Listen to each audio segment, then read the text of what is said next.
మిత్రులారా నమస్తే, నేను మీ Prasadamurthy. Welcome to Pramu talks. మానవజాతి చరిత్రలోనే అతి ముఖ్యమైన ఆలోచనా పరులలో ఒకడైన రష్యన్ మహారచయిత దోస్తోవ్స్కీ గురించి రెండు నవలల్లో మాట్లాడుకున్నాం. అతి ముఖ్యమైనటువంటి రెండు నవలలు, ఒకటి బ్రదర్స్ కరమజో, రెండు ది ఇడియట్, ఇటీవలనే పరిచయం చేశాను. రెండు మన ప్రము టాక్స్ అభిమానులు, వీక్షకులు ఆదరించారు, ఆ పుస్తకాలు కొని చదువుకున్నారు. అయితే ఒక మహారచయిత అంటే ప్రపంచాన్ని ఇంతకాలం తర్వాత కూడా ప్రభావితం చేస్తున్నటువంటి ఒక మహారచయిత, తత్వవేత్తలకు తత్వవేత్తలాగా, సైకాలజిస్టులకు సైకాలజిస్టులాగా, సైంటిస్టులకు సైంటిస్టులాగా, రచయితలకు రచయితలాగా, కవికి కవిలాగా, తత్వవేత్తలకు తత్వవేత్తలాగా, సో ఇలాగా ఇప్పటికీ కనిపిస్తూ అందరినీ ప్రభావితం చేస్తున్నటువంటి ఈ రష్యన్ మహారచయిత దోస్తోవ్స్కీ మొత్తం రచనల సారాన్ని పిండి ఒక 7, 8, 10 అంశాలలో చెప్పడానికి చాలామంది ప్రయత్నం చేశారు. దోస్తోవ్స్కీ జీవన పాఠాలుగా చెప్పుకునేటటువంటి ఆ 8, 9, 10 అంశాలను ఈరోజు మీకు ఇక్కడ ఈ వీడియోలో పరిచయం చేస్తాను.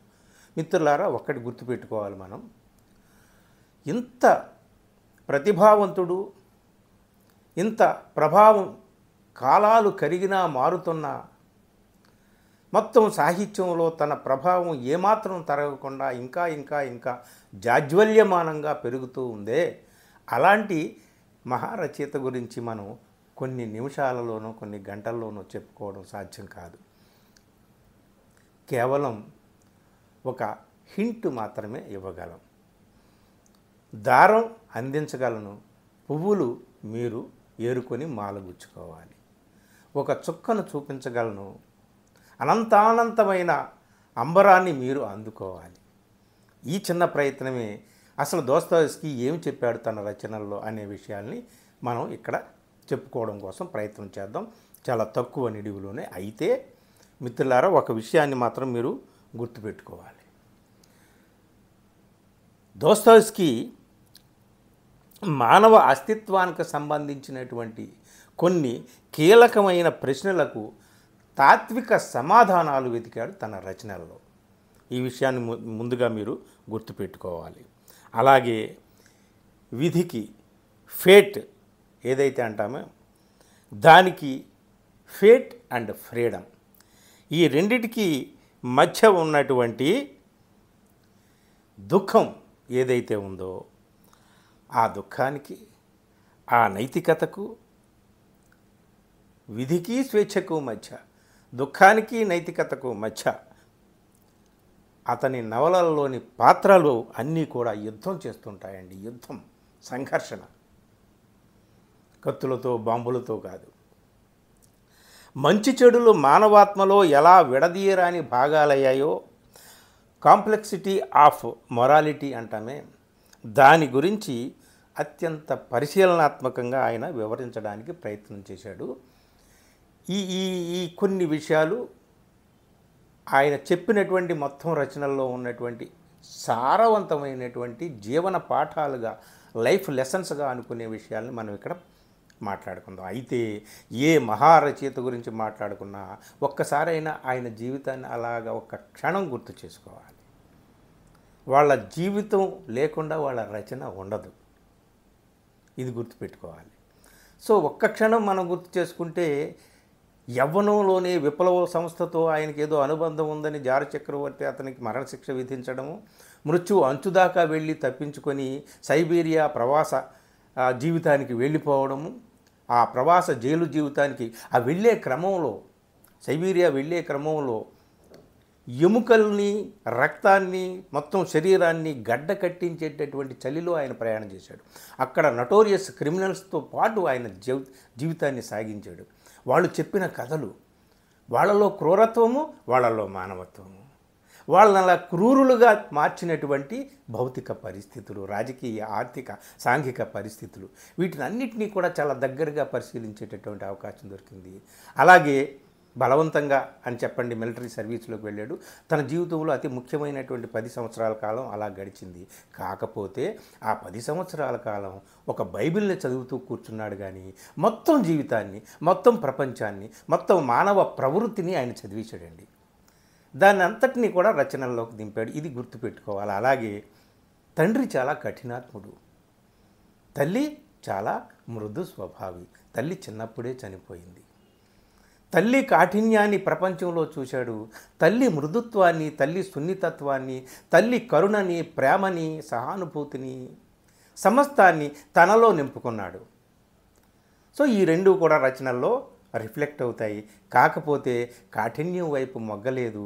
ఆ కాఠిన్యం నుంచి, ఆ దౌష్ట్యం నుంచి బయటపడడానికి తన తల్లి నుంచి పొందినటువంటి ఆ ప్రేమ, కరుణ, సహానుభూతి, క్షమాగుణం, దయాగుణం ఇవే ముఖ్యమని చెప్పి ఆయన తేల్చుకొని పాత్రల్లో ఆయన పెట్టాడండి. ఈ విషయాన్ని మనం తప్పనిసరిగా ముందు గమనించుకోవాలన్నమాట. అయితే మిత్రులారా, ఈయన చెప్పినటువంటి ఈ లైఫ్ లెసన్స్కి వెళ్ళే ముందు తప్పనిసరిగా మనం 2 నవలను పరిచయం చేసుకున్నాం కదా. ఒకటి ఇటీవల నేను పరిచయం చేసినటువంటి ఇడియట్, ఇది ఎక్కడ దొరుకుతుంది ఏమిటి అనేటటువంటిది మీకు చెప్పాను. అలాగే కరంజోవ్ సోదరులు, ఇది కూడా మీకు పరిచయం చేసిన చాలామంది తెప్పించుకున్నారు కదా ఈ నవల. కానీ దోస్తావ్స్కీ గురించి మాట్లాడుకునేటప్పుడు అతి ముఖ్యమైనటువంటి ఒక నవల, అంటే ఎప్పుడో చిన్నప్పుడు తెలుగులో చదివాను, అది కూడా అబ్రిడ్జ్డ్ ఫాము. ఇది ఇంగ్లీష్లో ఉంది నా దగ్గర, క్రైమ్ అండ్ పనిష్మెంట్ అండి. అతి కీలకమైనటువంటి నవల, ఆయన రచనలలో అతి కీలకమైనటువంటిది, అతి ముఖ్యమైనటువంటిది. ప్రపంచం ఇప్పటికీ కూడా ఆయన్ని నెత్తి మీద పెట్టుకోవడానికి, పూజించడానికి కారణమైనటువంటి నవల ది క్రైమ్ అండ్ పనిష్మెంట్. అది సో ఇది చదివి నీషే తన తత్వశాస్త్రంలో ఎగ్జిస్టెన్షియలిజాన్ని డెవలప్ చేసుకున్నాడు. ఇది చదివి సిగ్మండ్ ఫ్రాయిడ్ తనకు కావలసినటువంటి మనోవైజ్ఞానికమైనటువంటి సూత్రాలను డెవలప్ చేసుకున్నాడు. సార్త్ర్ లాంటి వాళ్ళు తమ తత్వశాస్త్రాలని డెవలప్ చేసుకున్నారు. అన్నిటికీ కూడా కీలకమైనటువంటిది అసలు దోస్తావ్స్కీని ఆవిష్కరించడానికి ఈ పుస్తకం చదవాలన్నమాట. అయితే ఈ పుస్తకం గురించి మరి ఎప్పుడైనా మీకు చెప్తాను, కానీ ఒక్క విషయం గుర్తుపెట్టుకోవాలి. ఈ కథ సింపుల్గా మీకు తెలుసుకున్న తర్వాత మనం ఈ 10 జీవన పాఠాలు ఏమిటనేది వెంటనే చెప్పేసుకుందాం. ఇంకోటి, ఆయన జీవితంలో శిక్ష అనుభవించడం అంతేకాదు, ఆయన తల్లిని చిన్నప్పుడే కోల్పోవడం, తండ్రి దుర్మార్గుడు, ఇదంతా సరే ఆయనకు ఒక మూర్ఛ రోగం ఉంది, నరాల బలహీనత లాంటి మూర్ఛ రోగం అనేటటువంటిది. అది గ్యాంబ్లింగ్ అలవాటు, సివియర్గా డ్రింకింగ్ అలవాటు, దీనితో అప్పుల పాలు కావడం, 45 సంవత్సరాల వయసులో 20 సంవత్సరాల అన్నాన పెళ్లి చేసుకున్నాడు. ఎందుకంటే గ్యాంబ్లర్ అనే నవల రాయడం కోసం. గ్యాంబ్లర్ అనే నవల ఎందుకు రాశాడంటే పబ్లిషర్ దగ్గర అప్పు చేశాడు. అప్పు తీర్చకపోతే నీ మొత్తం కాపీ రైట్స్ అన్నీ కూడా నీ రచనల మీద మొత్తం క్యాన్సిల్ చేసేస్తాను, నేనే తీసుకుంటానని అతను బెదిరిస్తే 20 రోజులు 20-30 రోజుల లోపు నువ్వు నాకు నవల రాయాలంటే గ్యాంబ్లర్ అనే నవల రాశాడు. ఆ గ్యాంబ్లర్ అనే నవల రాయడానికి స్టెనోగ్రాఫర్గా అన్న అనే అమ్మాయిని పెట్టుకున్నాడు. ఆ అమ్మాయితోనే ప్రేమలో పడి ఆ అమ్మాయిని పెళ్లి చేసుకున్నాడు. ఆ అమ్మాయి అతనితో జీవితం అంతా సంసారం చేసి ఆయనకి అండగా నిలిచి, చివరి కాలంలో అతనికి అండగా నిలిచి, అతనికి సర్వస్వమై అతన్ని నిలబెట్టింది, కాపాడింది. అంతటి గొప్ప ప్రేమ కథ వాళ్ళిద్దరిది.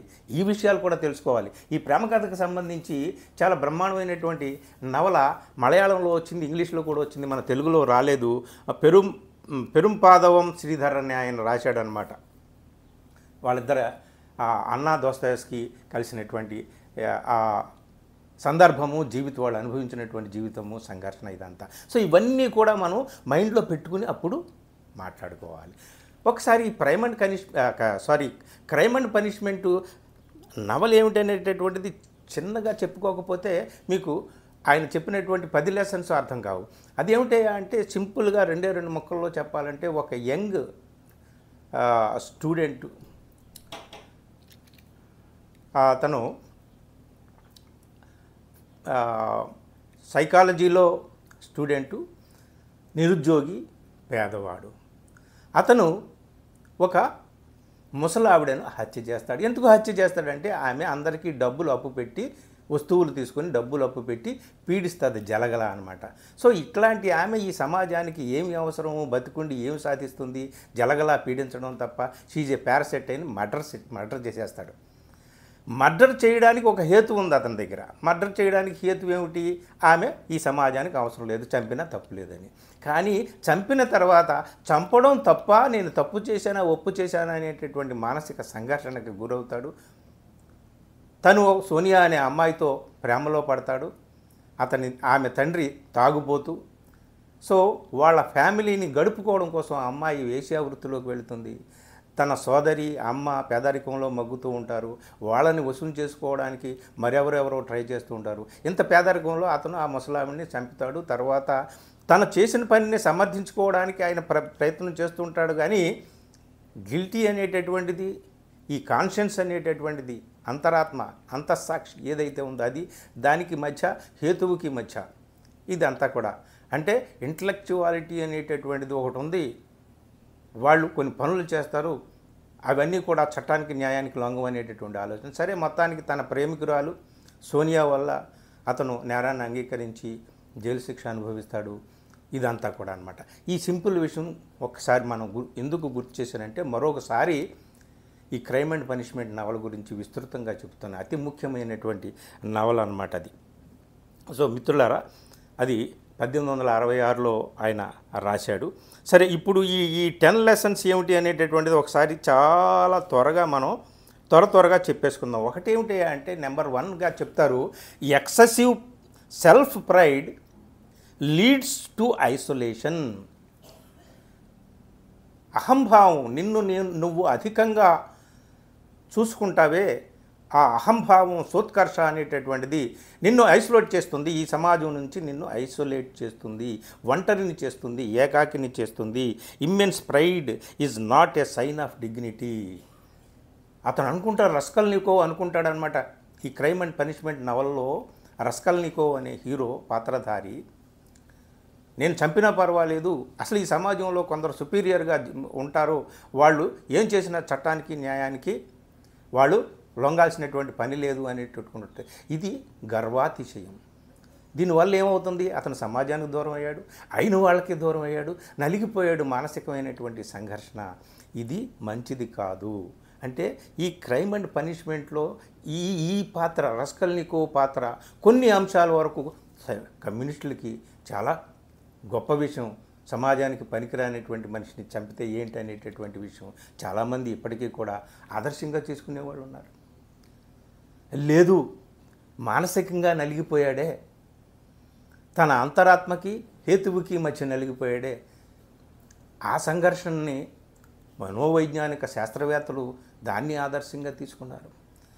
అలాగే లేదు, నీ అంతరాత్మ ప్రబోధానికి నువ్వు కట్టుబడి ఉండు, లేదా ప్రపంచానికి దూరం అయిపోతావు అని చెప్పి క్షమ, దయ, ఫర్గివ్నెస్ ఇవి చాలా కీలకమైనటువంటివి అని చెప్పి ఆయన తేల్చడం వల్ల అది చర్చికి సంబంధించినటువంటి వాళ్ళు ఓన్ చేసుకున్నారు. ఇట్లాంటి అన్నీ కూడా. అయితే దోస్తోయెవ్స్కీ ఎక్కడ దొరుకుతాడు ఏమిటి అనేటటువంటిదే మనం. అంటే నువ్వు సెల్ఫ్ ప్రైడ్కి ఎక్కువగా ఇంపార్టెన్స్ ఇవ్వకు, దానివల్ల నువ్వు నీ అయిన వాళ్ళకి, నీ సమాజానికే కాదు నువ్వు కూడా దూరం అయిపోతావు అని చెప్పేశాడు అనమాట. అదే క్రైమ్ అండ్ పనిష్మెంట్లో చెప్పినటువంటి విషయం.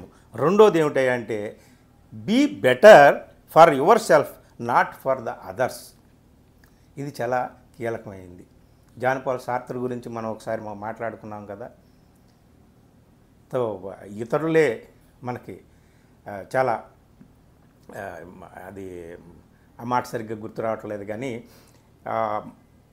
నువ్వు ఇతరుల కోసం జీవించకు, నీ కోసం నువ్వు జీవించు. ఇది చాలా కీలకమైనటువంటి మాట ఈయన రచనల్లో. నీ కొరకు నువ్వు జీవించడం అంటే నీ అంతరాత్మకి, నీ మనస్సాక్షికి దూరంగా నువ్వు జీవించమని కాదు. నీ అంతరాత్మ, నీ మనస్సాక్షి చెప్పినట్టుగా నువ్వు నడుచుకోవడానికి ట్రై చేయని చెప్పిన దాన్ని మరో రకంగా అర్థం చేసుకొని చాలామంది దీన్ని సూపర్ మ్యాన్ థియరీగా మార్చుకున్నాడు నీషే. ఊబర్మ్యాన్స్ లేదా సూపర్ మ్యాన్. సో ఇట్లాంటిది. కాకపోతే ఈయన ఏంటంటే ఈయన చెప్పింది, ఈయన రచనల్లో అంతఃసారంగా తీసినటువంటి రెండో సూత్రం ఏంటంటే to go wrong in one. అంటే ఇక్కడ ఒక మాట చెప్తాడనమాట, నీ కోసం నువ్వు తప్పుదారిలో నడిచినా పర్వాలేదు, కానీ ఇతరుల కోసం నువ్వు నడిచిన మంచి దారి అయినా అది అవసరం లేదు నీకు అంటాడు.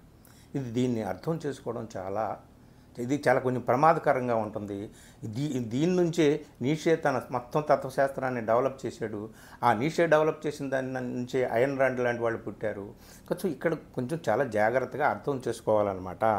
అంటే నువ్వేమిటి, నీ అంతఃసాక్షి ఏమిటి, నీ అంతరంగం ఏమిటి, అది ఏం చెబుతుంది, ఈ ప్రపంచం ఏంటి, ఈ ప్రపంచంతో నీకున్నటువంటి సంబంధం ఏంటి, అసలు నీ నుంచి నువ్వు దూరం అయిపోతే ఈ ప్రపంచంతో పాటు నువ్వు వెళితే నీకు నువ్వేం చేసుకుంటావు, నిన్ను నువ్వు ఎలా బాగు చేసుకుంటావు, ఇట్లాంటి అనేక విషయాలు ఇందులో ఉన్నాయి చర్చించాల్సినటువంటివి. నేను ముందే చెప్పాను కదా, సూత్రం మాత్రమే ఇస్తున్నాను, పువ్వులు ఏరుకొని దండగుచ్చుకోవాల్సినటువంటిది మీకుంది. అవన్నీ కూడా అర్థం అవ్వాలంటే ఆ పాత్రలు పడినటువంటి మనో సంఘర్షణ ఏదైతే ఉందో, ఆ ద్విధీభావం ఏదైతే ఉందో, ఆ ఆత్మఘర్షణ ఏదైతే ఉందో, తనతో తాను చేసుకున్న యుద్ధం ఏదైతే ఉందో, వాటినన్నింటినీ కూడా నవలలు చదవడం ద్వారానే మనకు అర్థమవుతుందన్నమాట.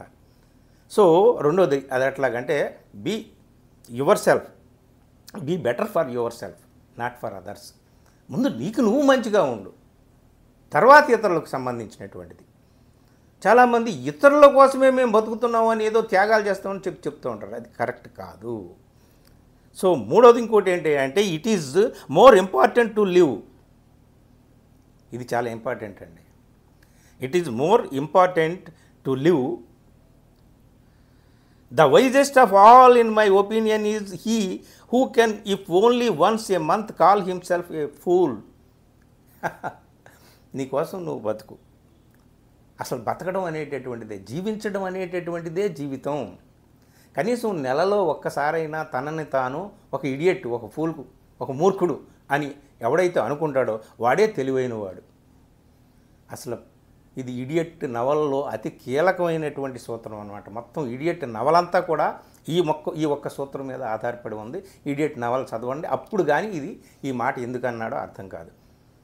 ఎవడిని ఈ ప్రపంచం అంతా మూర్ఖుడు, ఇడియట్, ఫూల్ అని అనుకుంటుందో, అసలు ఈ ప్రపంచమే ఇడియట్టా, తను ఇడియట్ కాదు, తను వైజ్ మ్యానా?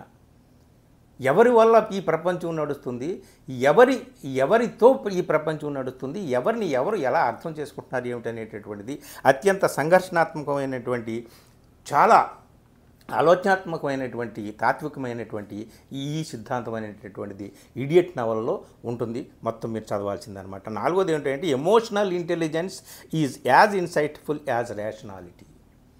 మనం హేతువు అంటాం, సైంటిఫిక్ అంటాం. కానీ హేతువు ఉన్నది, సైన్సు ఉంది, అన్నీ ఉన్నాయి. కానీ నీకు ఒక అంతరాత్మ ఉంటుంది, నీకు ఒక మనసు ఉంటుంది, హృదయం ఉంటుంది, దానికి ఒక ఎమోషన్ ఉంటుంది. ఆ ఎమోషనల్ ఇంటెలిజెన్స్ అనేటటువంటిది రేషనాలిటీ ఎంత గొప్పదో అది కూడా అంతే గొప్పది. ఇక్కడ మళ్ళీ క్రైమ్ అండ్ పనిష్మెంట్కి వెళ్ళాలన్నమాట. ఆయన రేషనాలిటీకి పెద్దపీట వేసి హత్య చేశాడు, కానీ అంతటితో ఆగాడా? తన మనసుని మర్చిపోలేకపోయాడు, తన మనసులో ఉన్న ఎమోషన్స్ని నుంచి బయటపడలేకపోయాడు. అందుకనే నీ ఎమోషన్స్ని మాత్రం నెగ్లెక్ట్ చేయొద్దు అని చెప్పేటి. ఇంకొకటి, అది కూడా క్రైమ్ అండ్ పనిష్మెంట్ చదివితే ఆ మాటకు అర్థం తెలుస్తుంది. ఇంకోటి ఏంటంటే love life more than its meaning. Life is everywhere, life is in ourselves, not outside. జీవితాన్ని ఇంకా మరి దేనికంటే కూడా అత్యధికంగా ప్రేమించు. జీవితం అనేది బయట లేదు, జీవితం అనేది మనలో ఉంటుంది. దీని గురించి తెలుసుకోవాలంటే, ఈ సూత్రం గురించి తెలుసుకోవాలంటే ఇంకొక కీలకమైన బుక్ ఉంది. ఆయన మొత్తం తన జైలు జీవితాన్ని ఆధారంగా రాసినటువంటిది, నోట్స్ ఫ్రమ్ అండర్ గ్రౌండ్ అని. అది తప్పనిసరిగా చదవాలి. అది ఇంగ్లీష్లో ఉంది, ఇంకా తెలుగులోకి రాలేదు. అవి కూడా క్రమక్రమంగా అన్నీ తెలుగులోకి వస్తాయి. ఎందుకంటే ఇలాంటి మహారచయితను ఈ ప్రపంచంలో బతికి కట్టుతున్న ఏ భాష, ఈ ప్రపంచంలో ఉన్న అన్ని భాషల్లో జీవిస్తున్న ఏ మానవుడు కూడా ఈ రచనలు వదలడు. తప్పనిసరిగా తన భాషలో కొన్ని వందల మంది మాత్రమే జీవించేటటువంటి భాష అయినా సరే ఆ భాషలోకి కూడా ఈ రచనలు అనువాదం చేసుకొని చదువుకుంటారు. అలాంటి గొప్ప అన్నమాట. ఇంకోటి బీ వర్చువస్ అండ్ జస్ట్. చాలా అంటే ఈయన చాలామంది ఏం తెలుస్తారంటే అన్నిటికీ పరిష్కారంగా ఈయన చర్చను చూపించాడు. Church Catholic church. Be virtuous and just.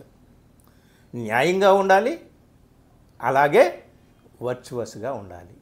అంటే ఆధ్యాత్మికత అనేటటువంటిది ఆయన ఏంటంటే ఆనాటి కాలంలో 19వ శతాబ్దంలో తను అనుభవించినటువంటి జీవన సంఘర్షణలో తనకు ఒకటి బైబిల్ దొరికింది.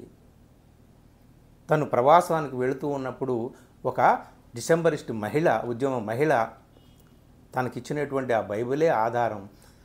ఆయన చర్చిని ఆధారంగా చూపించలేదు. బైబిల్లో ఉన్నటువంటి ప్రేమ, కరుణ, క్షమాగుణం, సహానుభూతి వీటిని ఆదర్శంగా చూపించాడు. ఆయన చర్చిని విమర్శిస్తూనే వచ్చాడు. ఇది విషయం అన్నమాట. మీకు కావలిస్తే ఇడియట్ నవలలో చూడండి, శిలువ మీద అంత జీర్ణించిపోయి, కృషించిపోయి, నశించిపోయి ఉంటాడే యేసుక్రీస్తు.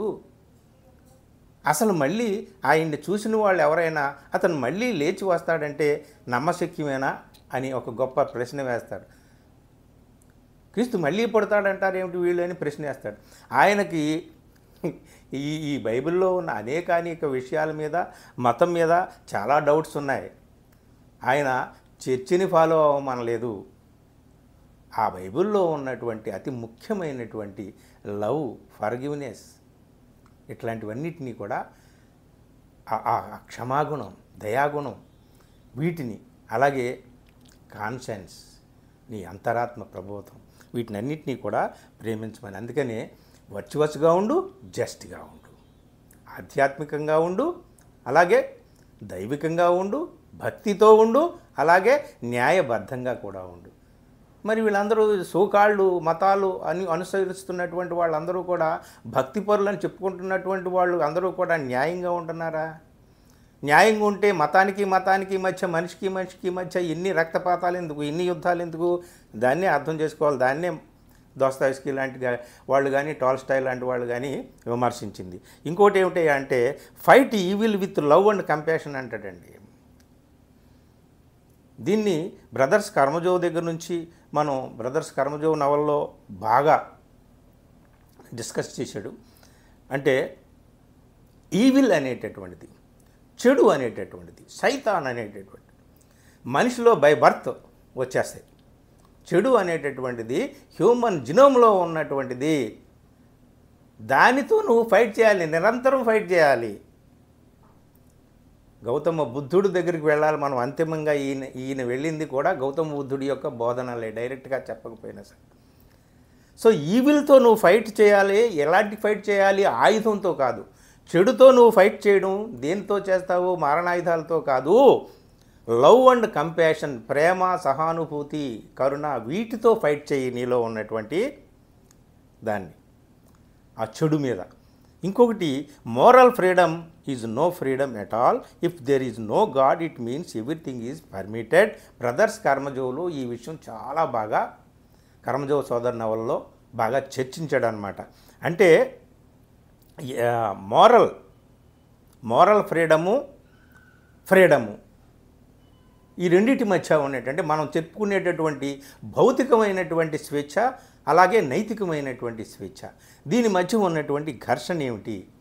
దేవుడు అనేటటువంటి వాడు ఉన్నాడా లేడా అనేటటువంటి పెద్ద చర్చ పెడుతూ నైతికమైన భౌతికమైన ఈ స్వేచ్ఛ మధ్య ఘర్షణకు సంబంధించినటువంటిది అద్భుతమైన నవల. ఎంత పెద్ద నవల అది.